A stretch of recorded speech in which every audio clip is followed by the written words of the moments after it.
नमस्कार,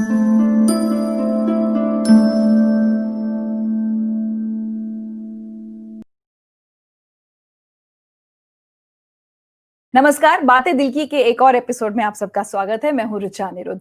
पिछले एपिसोड में हमने बात की थी अपनी जिंदगी के क्राइसिस मैनेजमेंट की। बहुत सारे मौके ऐसे होते हैं जब हमारी जिंदगी में कोई क्राइसिस, कोई मुसीबत आती है और उसे कैसे हम मैनेज करें। और एक क्राइसिस या एक मुसीबत जो हम में से बहुत से लोगों की जिंदगी में आती है, या यूं कहूं कि बहुत से घरों में आती है, वो है किसी एक सदस्य को शराब की लत लग जाना। जी हाँ, एडिक्शन। वो चाहे शराब का हो या ड्रग्स का। नशे की लत बहुत बड़ी एक मुसीबत होती है जिससे पीछा छुड़ाने में कई साल लग जाते हैं, और जो लोग पीछा नहीं छुड़ा पाते, कई बार उनके लिए नशे की लत जानलेवा भी हो जाती है। तो आज हम बात करेंगे शराब की लत की, अल्कोहल एडिक्शन, और कैसे उसे पहचाना जाए और कैसे उससे छुटकारा पाया जाए। और इस पर बात करने के लिए मेरे साथ जुड़ रही हैं संजीवनी से वॉलंटियर काउंसलर निहारिका। पिछले एपिसोड में हमने आप ही से बात की थी क्राइसिस मैनेजमेंट की, और वाकई होता क्या है निहारिका जी, मैंने बहुत देखा है अपने आसपास भी। घर में किसी को अगर शराब की लत लग जाए, ये क्राइसिस तो है ही, और उससे बड़ी क्राइसिस ये हो जाती है कि लोग उसके साथ उस शर्म को जोड़ देते हैं कि किसी को बताना भी नहीं चाहते, उस शराबी का इलाज नहीं कराना चाहते, तो उसको दबाते छुपाते रहते हैं। तो सबसे पहले मैं चाहूंगी कि आप एक तो हमें बताएं कि अल्कोहलिज्म जिसको कहते हैं, लत, वो क्या है, और कभी कभार शराब पीना जिसको सोशल ड्रिंकिंग कहा जाता है, अल्कोहलिज्म और सोशल ड्रिंकिंग में क्या फर्क है? ऋचा, आप बिल्कुल ठीक कह रही हैं कि इसको पहचानना बड़ा मुश्किल है कि ये कब लत बन जाती है। पर इससे पहले ये समझना ज़रूरी है कि पिछले 10-15 साल में भारत में ही बहुत ज़्यादा बदलाव देखा है मैंने। शराब पीना और इसका घरों में इस्तेमाल होना, फैमिली गैदरिंग्स हो गई या दोस्तों के बीच में बैठ के इसका यूसेज बहुत बढ़ गया है। और इसकी एक्सेप्टेंस एक तरह से सोसाइटी में भी ज़्यादा हो गई है। तो इससे क्या हुआ है कि एक तो बच्चे जो हैं बहुत छोटी उम्र में इसका यूसेज करना शुरू कर दिया है उन्होंने। जो पहले लेटर ईयर्स में होता था, अब 14-15 साल में ही बच्चे इसके साथ एक्सपेरिमेंट करना शुरू कर देते हैं, बिना जाने कि इससे क्या-क्या हो सकता है।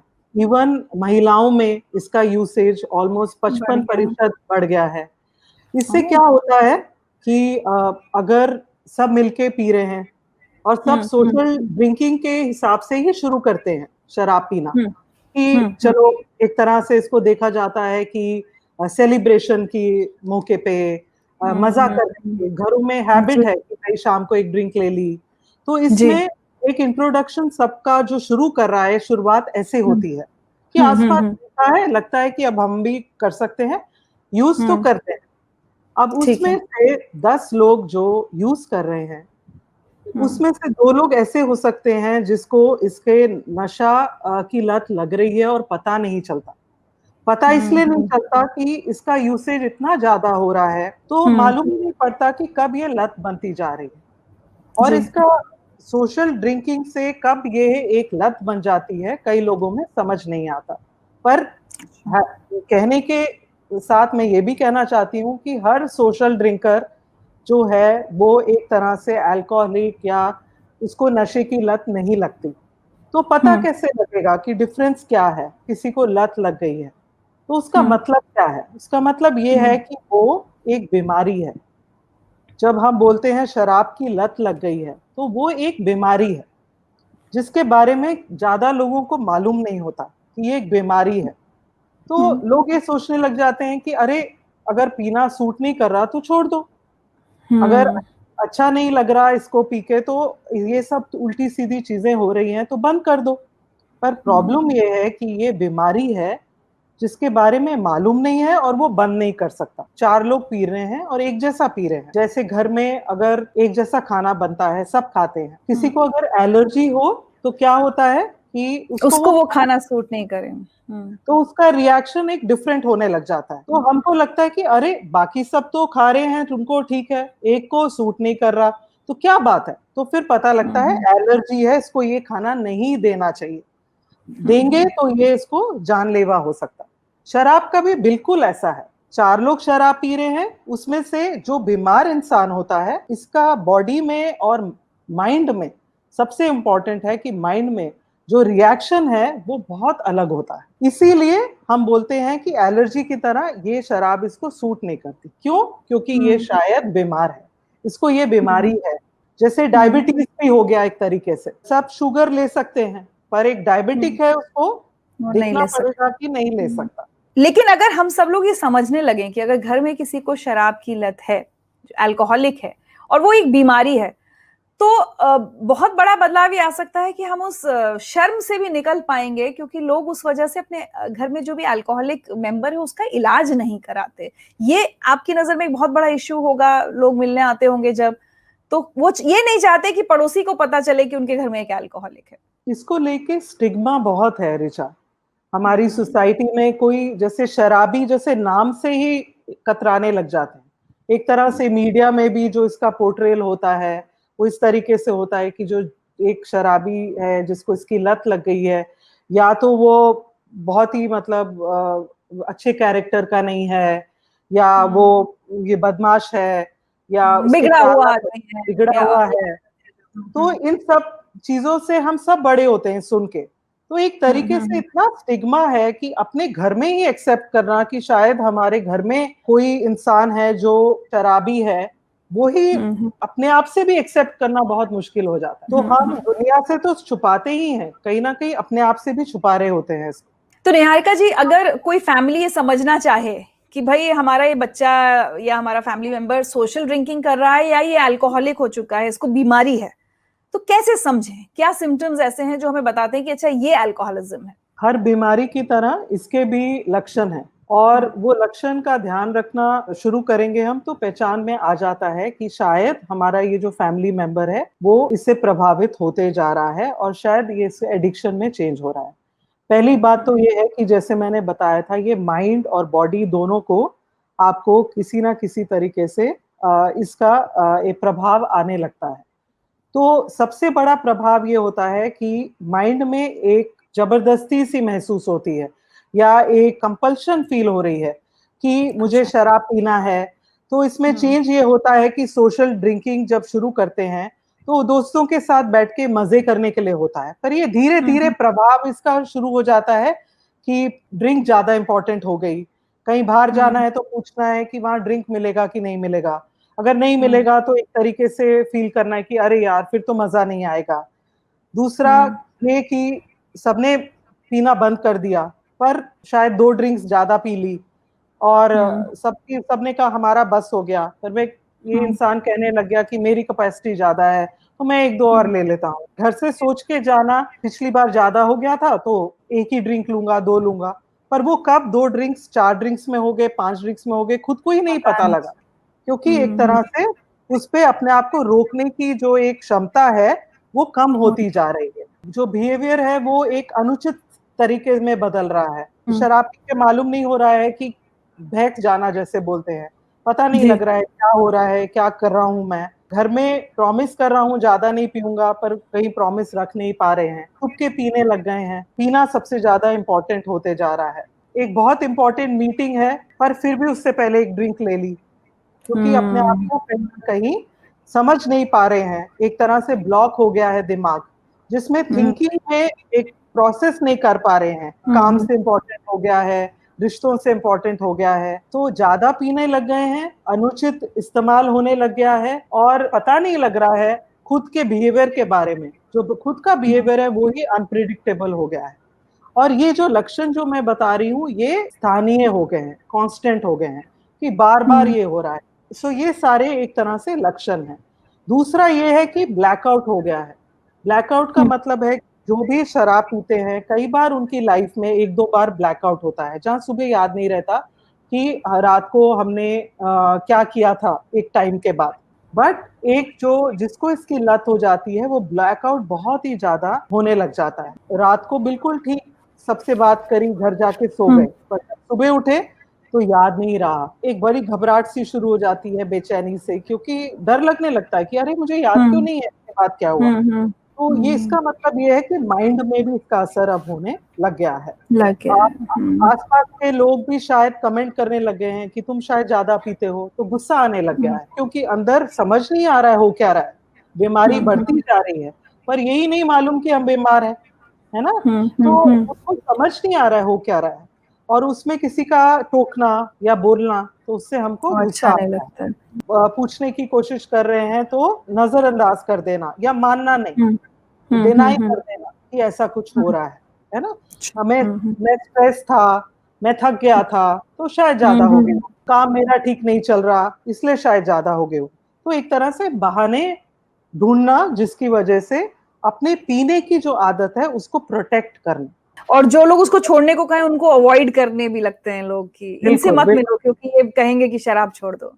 दोस्ती ऐसे बन जाते हैं जो अपने जैसा पिए, पीने को लेके कोई टोके ना, कोई बोले ना, वही एक तरह से दोस्त बन जाते हैं। और अगर वो नहीं बनते तो अकेलापन एक हो जाता है कि अकेले पीने की आदत पड़ जाती है। तो अब अगर मैं अल्कोहलिज्म के असर की बात करूं एक व्यक्ति के जिंदगी पर, उसके दिल, दिमाग, करियर, रिलेशनशिप, सब चीजों पर, तो एज अ काउंसलर आप इतने अल्कोहलिक्स की जिंदगी को देखती होंगी, आपने किस हद तक बर्बादी देखी है नशे की वजह से? हर चीज की बर्बादी एक तरह से शुरू हो जाती है। हर चीज खर्च होने लग जाता है, सिर्फ पैसे नहीं खर्च होते, रिश्ते भी वो बहुत ज्यादा स्ट्रेस हो रहे हैं। क्यों? क्योंकि घर में लड़ाइयाँ हो रही हैं, घर वाले समझ रहे हैं कि कुछ ठीक नहीं है, वो महसूस कर रहे हैं, और उस सबको नजरअंदाज करके पीना सबसे ज्यादा इम्पोर्टेंट होते जा रहा है।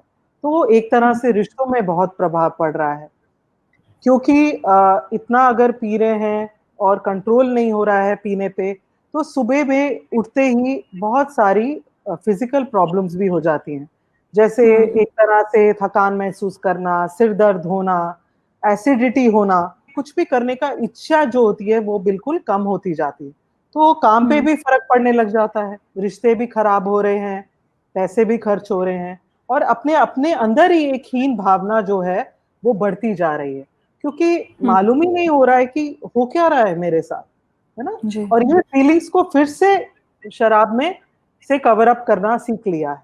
तो हर चीज का जवाब एक तरीके से शराब ही बनती जाती है। इससे जुड़े दो सवाल हैं मेरे कि अल्कोहलिज्म अगर एक बीमारी है तो जाहिर सी बात है बीमारी का इलाज भी होता है। तो अल्कोहलिज्म का इलाज कैसे होना चाहिए या कैसे होता है, और उसमें अल्कोहलिक की फैमिली का क्या रोल है, उसको नशे की लत से बाहर निकालने में परिवार का क्या रोल होता है? तो पहले ये समझना है कि इंसान कितना पी रहा है, कहाँ पी रहा है, कैसे पी रहा है, वो इतना इम्पोर्टेंट नहीं है। पीने के बाद उसमें क्या परिवर्तन आया है वो देखना बहुत इम्पोर्टेंट है कि क्या क्या क्या बदल गया। ये इंसान पहले ऐसे नहीं करता था, झूठ नहीं बोलता था, अब झूठ बोल रहा है, चोरी नहीं करता था, छुपाता नहीं था, वो सब शुरू हो गया है। तो परिवर्तन को फैमिली को देखना बहुत इम्पोर्टेंट है। इसका असर जो है फैमिली पे बहुत होता है। तो जब आप एक तरह से इलाज की बात कर रही हैं, लोग कहते हैं कि एक कमजोर व्यक्ति की निशानी है, या इसमें विल पावर कम है इसलिए ये ऐसे कर रहा है, या एक आदत है इसको बदल दे। ये सब नहीं है, ये एक बीमारी है, ये समझना बहुत इंपॉर्टेंट है। एक इच्छा का, मोटिवेशन का होना बहुत इंपॉर्टेंट है, और ये मोटिवेशन को बढ़ाने में फैमिली का बहुत इंपॉर्टेंट रोल है। वो किस तरीके से इसमें हेल्प कर सकते हैं कि इंसान की इच्छा हो ठीक होने का। ऑलरेडी वो इतना अपने में हीन समझ रहा है, कमजोर समझ रहा है, कोशिश भी कर चुका है, शायद एक बीच में छोड़ देता है, पर फिर शुरू कर देता है, तो एक हारा सा इंसान बन गया है। तो उसको हम कैसे सपोर्ट करें कि उसके अंदर एक इच्छा हो कि मैं ठीक हूँ। तो उसमें फैमिली का रोल बहुत ज्यादा इम्पोर्टेंट बन जाता है। पर उससे पहले ये समझना जरूरी है कि एक फैमिली जो एक ऐसे एनवायरनमेंट में जब मालूम नहीं है कि आज क्या करने वाला है, तो एक उनकी लाइफ एक बड़ी अनसर्टन सी रहती है, और बहुत उससे जुड़ी हुई एक बहुत सारी फीलिंग्स जो हैं वो डेवलप होने लग जाती है। जैसे शर्म शर्म महसूस करने लग जाते हैं, एक तरह से रिस्पॉन्सिबल महसूस करने लग जाते हैं, क्योंकि आसपास के लोग भी कहते हैं अरे तुम कुछ करती क्यों नहीं इसको रोकने के लिए। तो उसको अगर वाइफ है तो उसको लगेगा कि अरे शायद मैं ये करूं, शायद मेरी वजह से ये हो रहा है, मैं कुछ कर सकती हूँ, रिस्पॉन्सिबिलिटी ले रही है, और उसके बाद भी कुछ नहीं बदल रहा, तो अपने अंदर ही एक उसको फीलिंग आ रही है कि फ्रस्ट्रेशन की, गुस्से की, है ना, घर में लड़ाइयाँ हो रही हैं। तो ये सारी फीलिंग्स जो हैं उससे वो घर के जो मेंबर्स हैं वो भी थक जाते हैं, बहुत ज्यादा थक जाते हैं, मूडी हो जाते हैं। उनका भी दिल नहीं करता किसी से बात करने का, क्योंकि उनको लगता है अरे अगर मैं बात करूंगी तो क्या बोलूंगी इसके बारे में, है ना, शर्म आ रही है।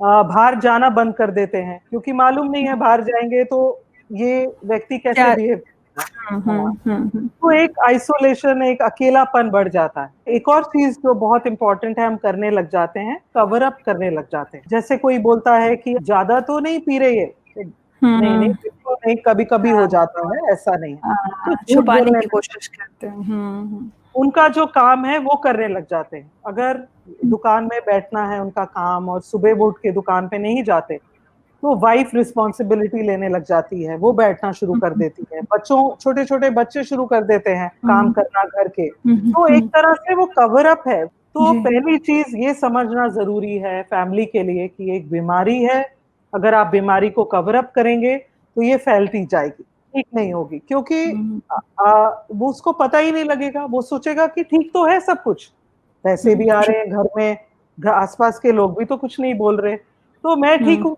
मेरे में क्या प्रॉब्लम है। प्रॉब्लम तब पता लगेगी अगर फैमिली कवर अप नहीं करेगी, जो हम करते हैं उसका जो कॉन्सिक्वेंस है वो समझ आने लगता है। तो पहली चीज ये होती है कि आप कवर अप मत करिए, आप इसके लिए रिस्पॉन्सिबल नहीं है। फैमिली को ये बोलना बहुत जरूरी है कि हाँ घर में एक बीमारी है और इसका हर बीमारी की तरह फोकस इलाज की तरफ होना चाहिए। अगर हम सिचुएशन बदलें, अगर हम उसका मूड ठीक रखें, तो उससे कुछ बदलाव नहीं आएगा। तो इस सब में फोकस होना चाहिए इलाज की तरफ, और हर बीमारी की तरह इसका इलाज है। इसका एक तरह से क्योर नहीं है, पर इलाज है, और अगर सारी लाइफ केयरफुल रहें तो इससे सारी जिंदगी बच सकते हैं। सबसे इम्पोर्टेंट है कि इसके लिए नशा मुक्त केंद्र हैं, डिटॉक्स सेंटर हैं, जहाँ शरीर में से इस बीमारी को निकाल सकते हैं। काउंसलिंग है जो माइंड में जो इसका एक तरह से बीमारी का असर हुआ है उसको निकाल सकते हैं।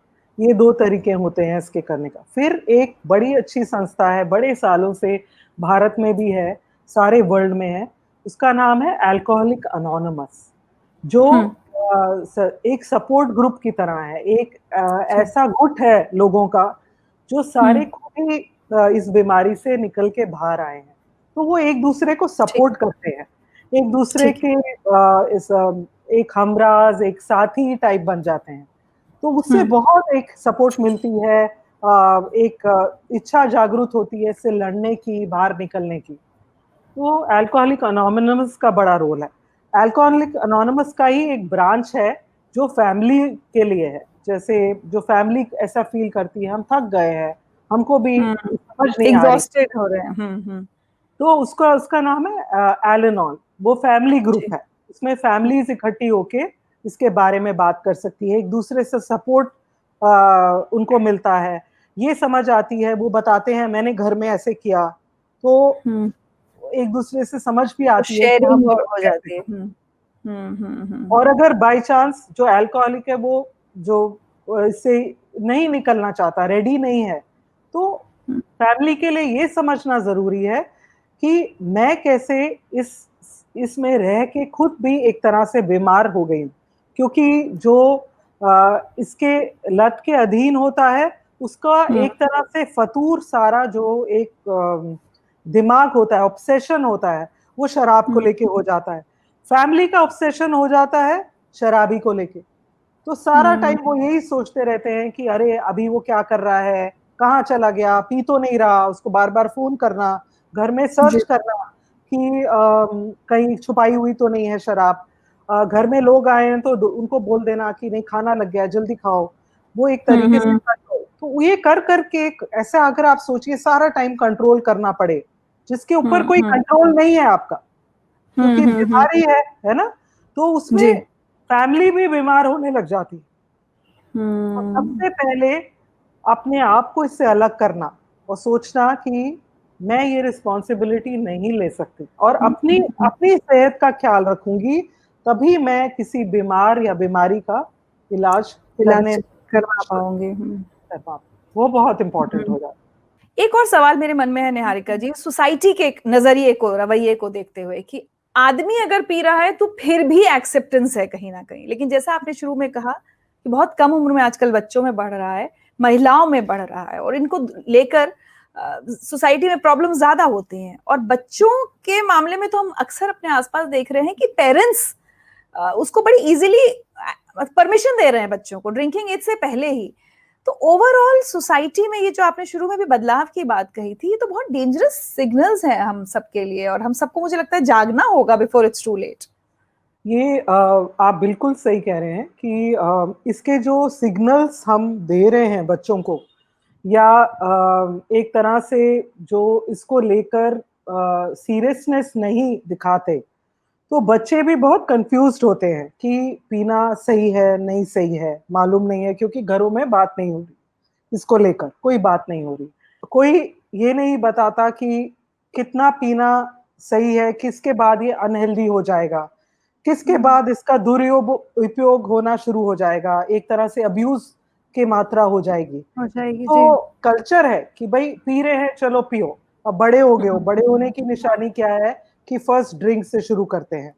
तो एक तरह से बच्चों को भी समझ नहीं आती, इससे जो आप एसोसिएट करते हैं चीजें, वो एसोसिएट होता है कि ये एक तरह से सेलिब्रेशन हो रही है तो ले सकते हैं, आप मॉडर्न हैं, आपके ख्यालात बहुत ओपन हैं, तो एक तरीका है दिखाने का कि हम बच्चों को भी अलाउ कर रहे हैं कि ये हम कूल है, हम मॉडर्न है।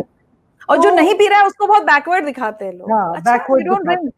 हाँ, सो इससे जो हम एक परिभाषा से इसके आसपास बनती जा रही है कि ड्रिंक करने वाले ऐसे हैं, ड्रिंक करने वाले इस तरह के हैं, ये बहुत डेंजरस है। वो इसलिए कि उसमें अगर किसी को ये बीमारी है, वो पहचान लेने में बहुत टाइम लग जाता है। और जितना टाइम लगेगा, जैसे हर बीमारी के लिए होता है, उतना मुश्किल हो जाता है उसका इलाज करना।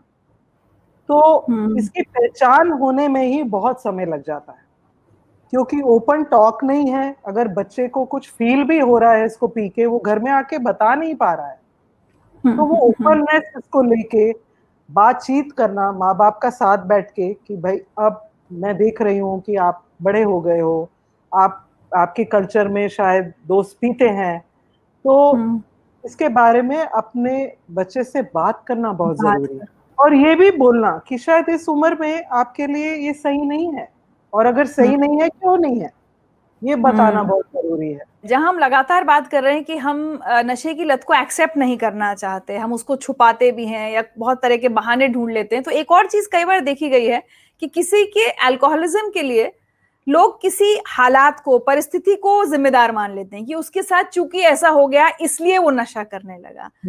ये करना कहाँ किस हद तक सही है, क्योंकि मुझे लगता है उससे हम बीमारी का इलाज या हल तो ढूंढ नहीं रहे। बिल्कुल, क्योंकि समझ नहीं आ रही है वो क्या रहा है ना, बीमारी के बारे में मोस्टली लोगों को मालूम नहीं है, तो उनको लगने लग जाता है कि अरे ये कारण है, फैमिली में प्रॉब्लम है, वाइफ बहुत नैग करती है, या काम नहीं, लड़ाई झगड़े हैं, तो वो बेचारा क्या करे, है ना, शायद इसलिए ज्यादा पी रहा है, या उसका काम नहीं चला, वो फेल हो गया, तो इसीलिए घर में बैठने लग गया, पीने लग गया। पर ये समझना बहुत जरूरी है कि बीमारी सबसे इम्पोर्टेंट है। जब तक हम बीमारी का इलाज नहीं कराएंगे, आप सिचुएशंस जो हैं वो आसपास कितनी भी कोशिश करके बदल लें या बदलने की कोशिश करें, वो नहीं बदली जाएगी, क्योंकि बीमारी है। उसका इलाज सबसे ही इम्पोर्टेंट और सबसे प्राइम चीज है जिस पे फोकस करना चाहिए। बाकी चीजें जो है वो इसका एक तरीके से इसका फॉल आउट है, क्योंकि बीमार है इसलिए नहीं कर पा रहा, उल्टा नहीं है कि नहीं कर पा रहा इसलिए शराब पी रहा है, बल्कि बीमार है इसलिए नहीं कर पा रहा। तो निहारिका जी, जो लोग ये वीडियो देख रहे हैं, अगर उनमें से किसी को शराब की लत है और उन्हें समझ नहीं आ रहा, कई बार क्या होता है छोड़ना चाह रहे हैं लेकिन नहीं समझ पा रहे कि क्या करें, कहाँ जाएं, ऐसे सब लोगों को आज आप चलते चलते क्या एडवाइस देना चाहेंगे? मैं उन सब लोगों को सिर्फ ये बोलना चाहूँगी कि ये आपकी गलती नहीं है। आप इसके लिए ज़िम्मेवार नहीं हैं, पर आप अपने अंदर अगर इच्छा रखेंगे ठीक होने की, तो आप इसमें से निकल सकते हैं। ये एक बीमारी है, इसका इलाज उपलब्ध है। बस एक मोटिवेशन, एक इच्छा रखिए और आप इसमें से निकल सकते हैं। चलिए, तो जैसा आपने कहा कि सभी अल्कोहलिक्स के लिए कि अगर आपको कोई बीमारी है तो आप इसके लिए ज़िम्मेदार नहीं हैं। लेकिन हर कोई ज़िम्मेदारी ले सकता है कि उस बीमारी का इलाज कराए। एक हाँ, अल्कोहलिक भी और उसके परिवार वाले भी। और मैं उम्मीद करूँगी कि हमारे आज के इस कन्वर्सेशन से बातें दिल की से लोग ये मैसेज लें कि अल्कोहलिज़्म को दबाएँ, छुपाएँ नहीं अपने घर में। उसके बारे में बात करें, जहाँ भी मदद मिल सकती है। आपने अल्कोहलिक एनोनिमस का नाम लिया, काउंसलर्स होते हैं, डिटॉक्स या रिहैब सेंटर्स होते हैं, वहाँ लेकर जाएँ, इलाज ज़रूर कराएँ। अ, वो सबसे ज़्यादा ज़रूरी है एक व्यक्ति को, मुझे लगता है, बचाने के लिए। अगर उसको नशे की लत से हम बचा पाते हैं, तो शायद कई सारी ज़िंदगियाँ भी बचा सकते हैं। और एडिक्शन की तरह ही आजकल हमारी सोसाइटी में एक बहुत बड़ी प्रॉब्लम है, जिसके नतीजे हम अपने आस-पास देख भी रहे हैं, वो है डिप्रेशन। तो अगले एपिसोड में हम डिप्रेशन के बारे में बात करेंगे। हम समझने की कोशिश करेंगे कि कैसे अपने डिप्रेशन को पहचानें और कैसे उससे बाहर निकलें। But thank you once again Niharika ji. Thank you.